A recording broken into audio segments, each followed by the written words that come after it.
Are we live? We're live. Sort of. We're sort of alive. Okay. I was just. We're doing what the typical American. You know, they say this has replaced the cigarette. No, I feel like, everybody yeah. used to was constantly Now you're doing just this. doing this. Now we're all doing this thing. Well, right I here. think that Yeah. it's so. I've told you my theory on this, that like we're gonna look back on this era and remember this like the cigarettes. We're gonna Yeah, be like, yeah, I yeah. can't believe what we were doing to our minds and blah blah Yeah. blah. We let children use these things. Yeah, really. But- That is something you ought to be alarmed about, though. Wait, yeah, that's good. We can just start today with being alarmed by things. I was texting with one of my friends who's a worship pastor in North Carolina, and he sent me a text this week, to which I replied with uproarious laughter. He said, Kirkwood, hey, I'm looking to build, I'm thinking about the future. I want to know, like, what kind of new music to do out there. Tell me some of the new songs you've been doing. I said, brother, check back with me in 6 weeks.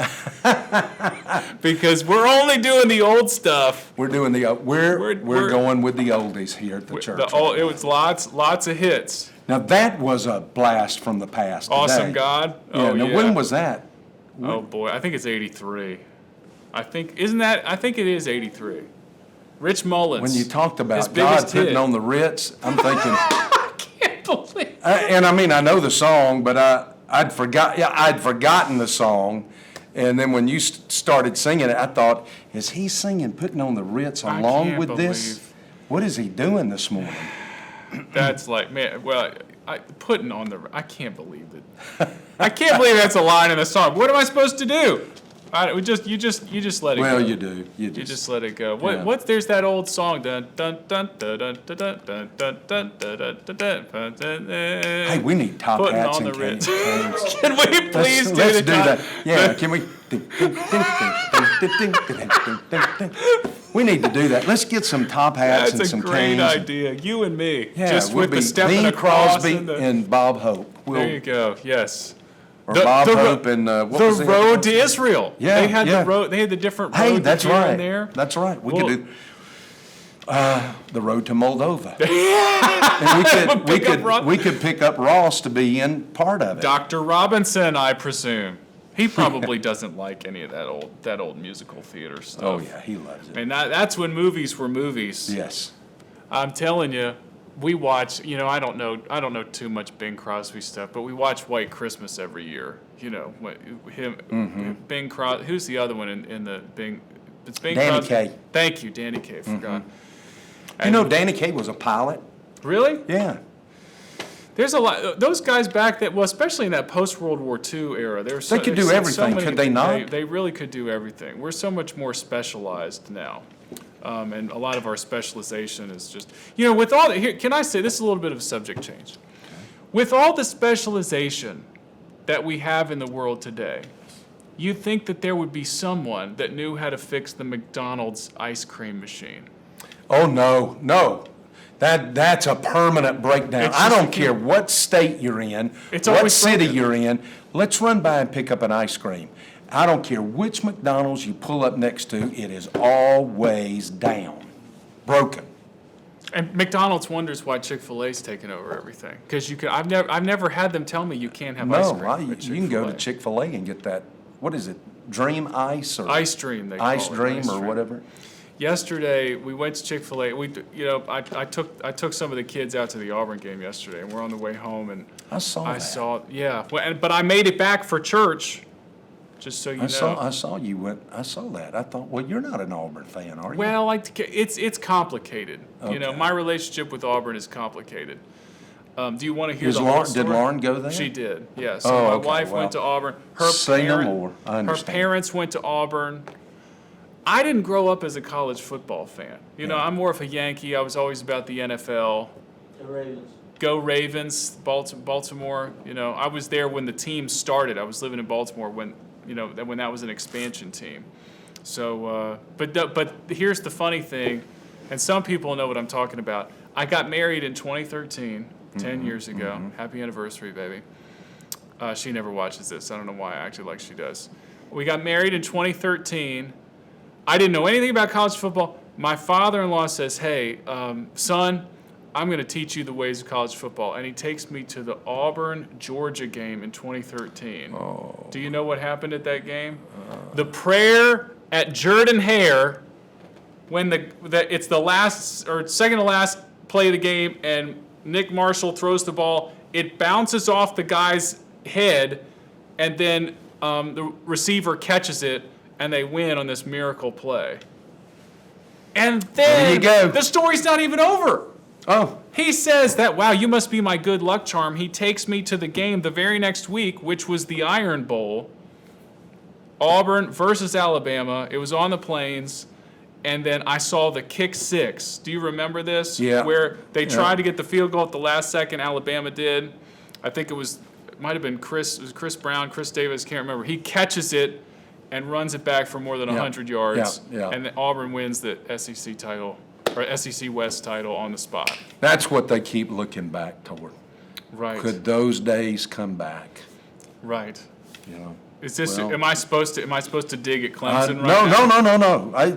I'm just sure that Auburn is. They look back and they long for those days to come. You know. What is Clemson longing for right now? I don't know. I don't have a clue. The second coming? No, that's what I'm longing for. That was way too much college football. I apologize, Jared. You're going to cut all that out, right? Jared's going to cut he's going to cut all this college football stuff out. He'll leave it. This is too. So anyway, went there yesterday and ended up at Chick-fil-A. That's the long story. But my son had to decide between whether he was going to keep the toy or get the ice cream. Oh my son, decisions. I know. And that's a tough one for. It is. How old is he?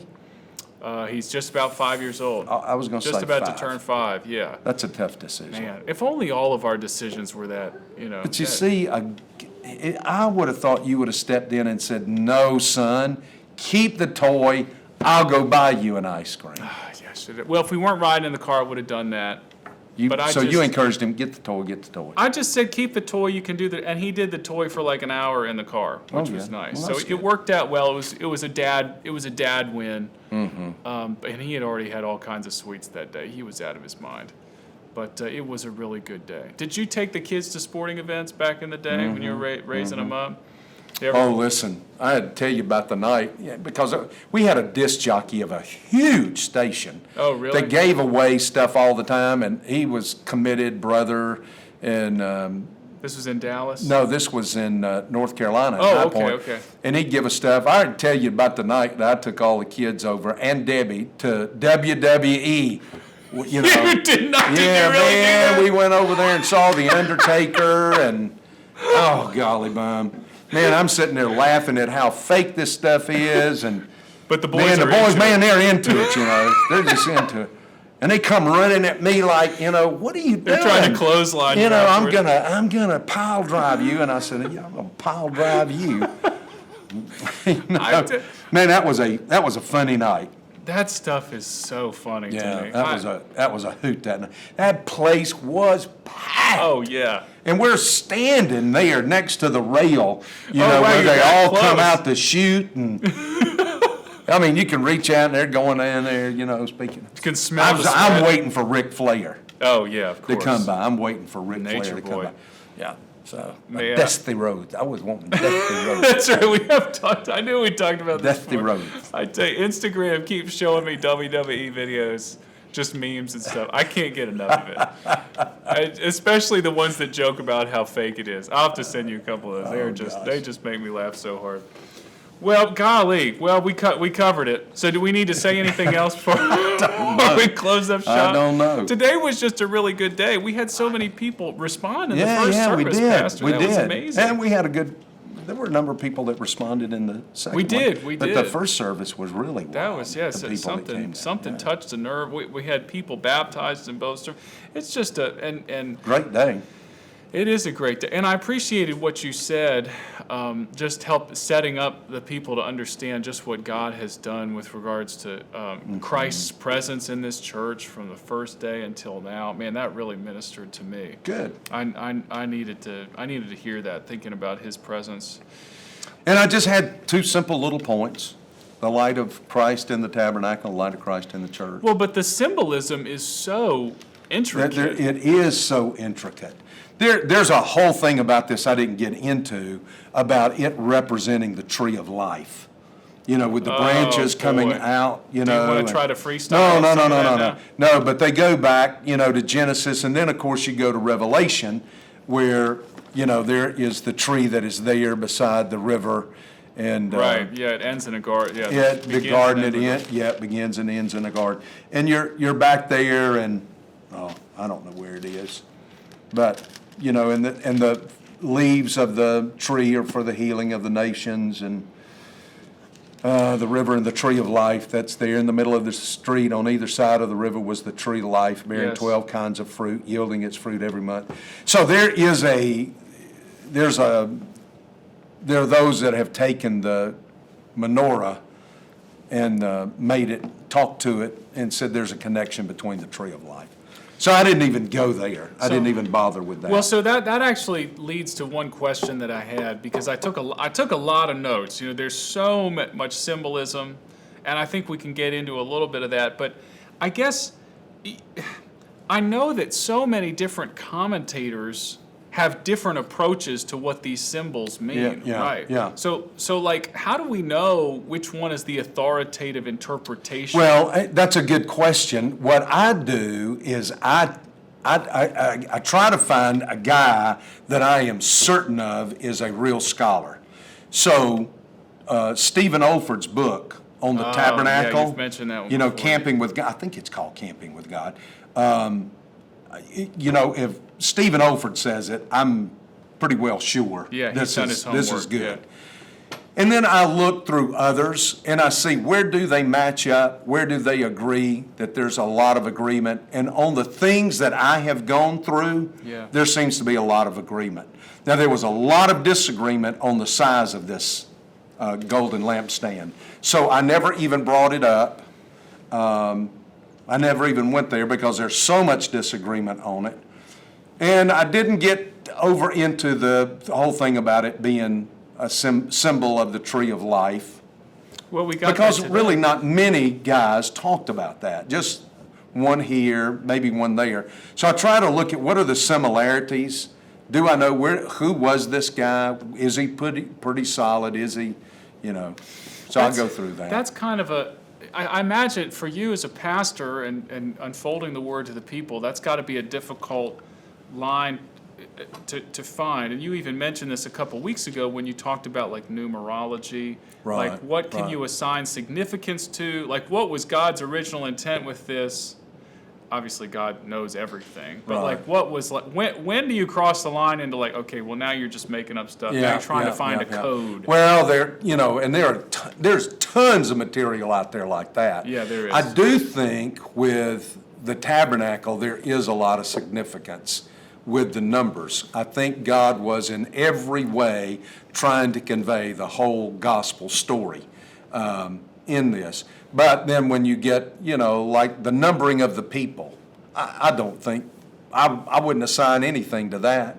They're just numbering people. Or a lot of the other things that you come across. Yeah. I don't. I do think like the 12 disciples, sure, they match the 12 tribes. Oh, sure. You can see that. It has to be pretty plain. I don't go hunting into intricate little. Well, I think that's why the tabernacle is very plain. Like it's very specific. Yeah. And it's very plain. And so you're like, well, if every word is inspired, which it is, and these plans of God are inspired, and it connects back to God's dwelling with his people, which is like the central theme of the Bible. Right. Then we have to take this so seriously. Yeah, I do. And again, I go back and say Olford did it. So if Olford doesn't think it's, allegorical, if he's convinced that there's something in it, then I'm pretty comfortable with it. That's just like I'd look at anybody like, like F.F. Bruce. Oh, yeah. I don't think I think I'd be very comfortable taking what F.F. Bruce told me. I think I'd be very careful looking at a Howard Marshall or, John R.W. Stott. Yeah. So you look to those kind of big guys that are consistently conservative, I would say, biblically solid, sound. Anyway. I think that's a good study note for all of us. Is like you got to make sure that a particular scholar's work is vetted, and then you also want to Yes, have there's yeah, wisdom in many counselors, right? Well, the author makes the difference. Oh, for sure. You just find you some good, solid authors, and you've got. That's how I buy books. I buy books mainly by authors. Right. Yeah. You find the ones. You Yeah, connect I with. find the ones that I'm really comfortable with. There's a consistency that is there, and so I do that. Really helpful words. So with some of those introductory matters out of the way, I've got just a couple. I don't have a lot of questions, but I do have a couple of great mind-blowing moments that I wanted us to camp out on. Okay. One is, and you did the whole illustration about how bright it is in the presence of the Yeah. Lord, but the contrast between the literally face-melting brightness of the presence of God, and contrasted with the soft glow. Yeah, of isn't the that menorah. interesting? That was so interesting. I just found that to be interesting. I just threw it in there that we think of God dwelling in unapproachable light, and He is, and He does. But now here's the softer side, Yes. the welcoming side, the warm side, and that's what that lamp would have given off. Well, and even just it's by the light of that lamp that the priests are able to do their work. Yes, yep. Like what an Ministry is carried out in that light. in the light, in Yeah. God's light. I thought that was huge. And you see, it doesn't have to be so bright to change life. But like it's consistent. the story with the light out of the University of Nebraska. It's not the brightness of the light. I would say the purity of the light, who the Yes. light is. Well, and you talked about how that oil was so pure. Yeah. And that was always brought in, and God, yeah, there's so much there. Another thing that got me, you talked about how the wick as a symbol for people. Yeah. And that was so, I wrote that one down in particular because, again, it's not our doing, right? Mm-hmm. We're just there. Christ is providing, I guess the heat or the spark or the flame. Mm-hmm. And then you have the Holy Spirit as the fuel. The fuel, which of course made me think of Lloyd Jones, the Yep. holy unction Yep, of yep, the yep, yep, oil. yep. And we're just there in the middle, and the Lord is just working through us Yeah, in that way. yeah. I thought that was great. Yep. Trying to think of other, The whole thing has been fascinating to me. And there's just so much because see, packed. I had this whole thing to go to 1 Samuel Oh, well, show it to chapter 3 and to talk about to just kind of show now the boy Samuel was ministering to the Lord before Eli.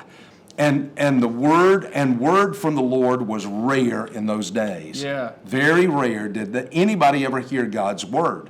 Visions were infrequent. So God was not giving anybody a friend. Then you come down to Eli, and it says his eyesight had begun to grow dim, and he could not see well. And the lamp of God had not yet gone out, which implies it's about to go out. Yeah. And Samuel was lying down in the temple, and of course that's the call of Samuel there. But here is Samuel, this boy, caring for the lamp there, replenishing the oil, because Eli can't see. He can't tell if it's light or not. Now, And it speaks, all of this prior to that speaks of spiritual darkness. The Word of God was rare, visions infrequent.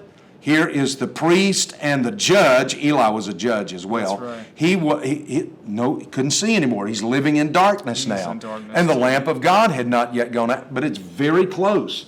It's kind of the opposite of saying it's almost out.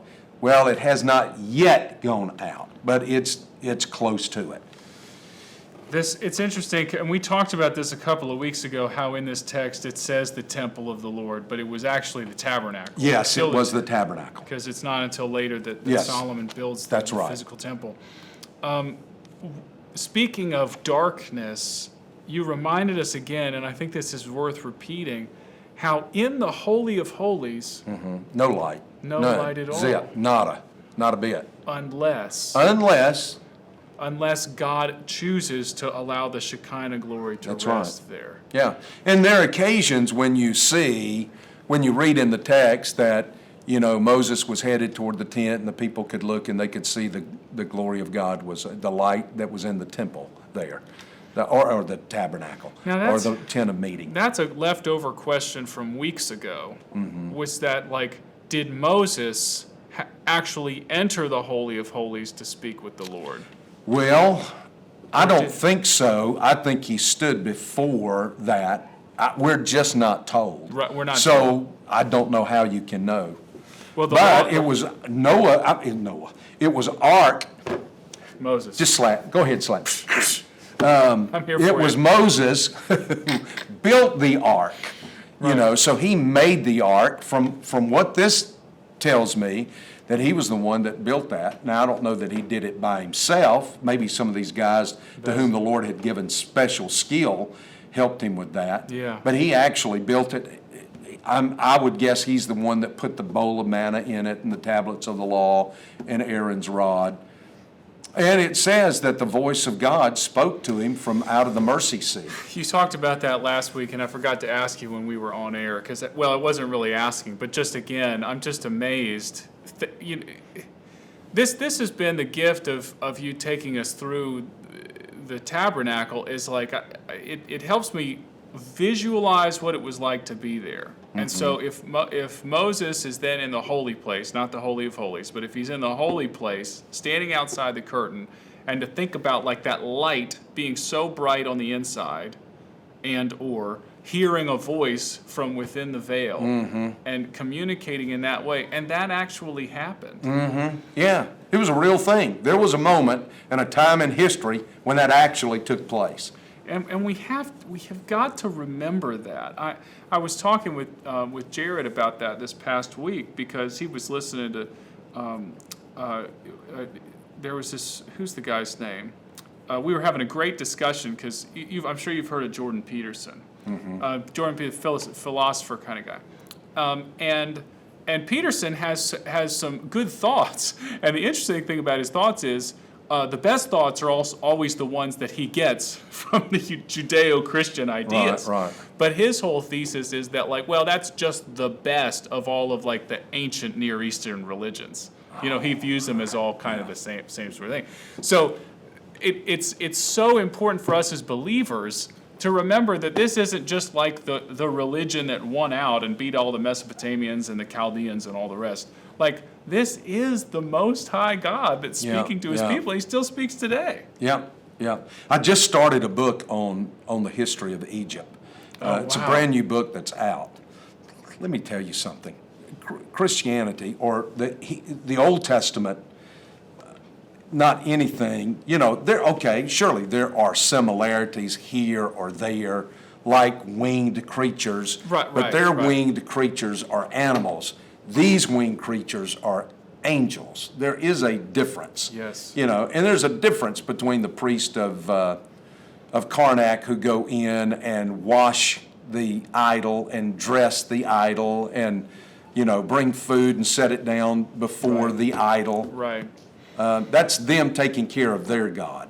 We've got a God who takes care of us. And takes care of himself, yes. Right? Yeah. He doesn't mind that the Holy of Holies is dark. He can light it up whenever he wants to. Well, he's a God that sees in darkness. And he can say and in him, and yet in him there is no darkness at all. That's right. That's a good word. Yeah, that's the thing.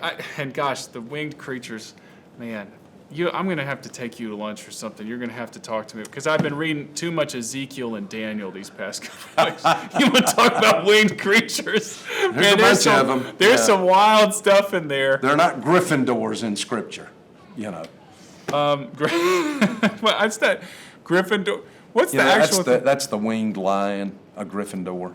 No, I thought the Gryffindor was the house in Harry Potter. That's the house that Harry goes to. Is it just a griffin? It's a griffin. A griffin. Or is it a Gryffindor? Am I just wrong? No, I think it's I don't know what.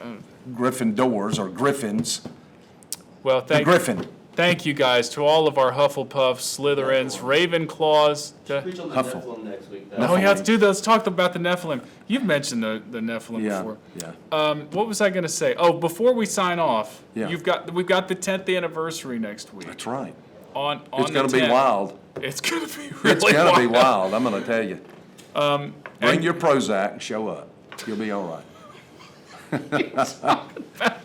It's going to be a wild time, man. Speaking of Prozac, have you decided what you're going to preach after this? I think I have. Are you going I to tell think me? I- You're going to make me No, wait? I'll tell you, but I'm not going to tell all of Okay, them. don't tell them. I won't tell the tens of thousands that are listening. Oh, just well over 100,000 by now. Say goodbye, Pastor. Goodbye, Pastor.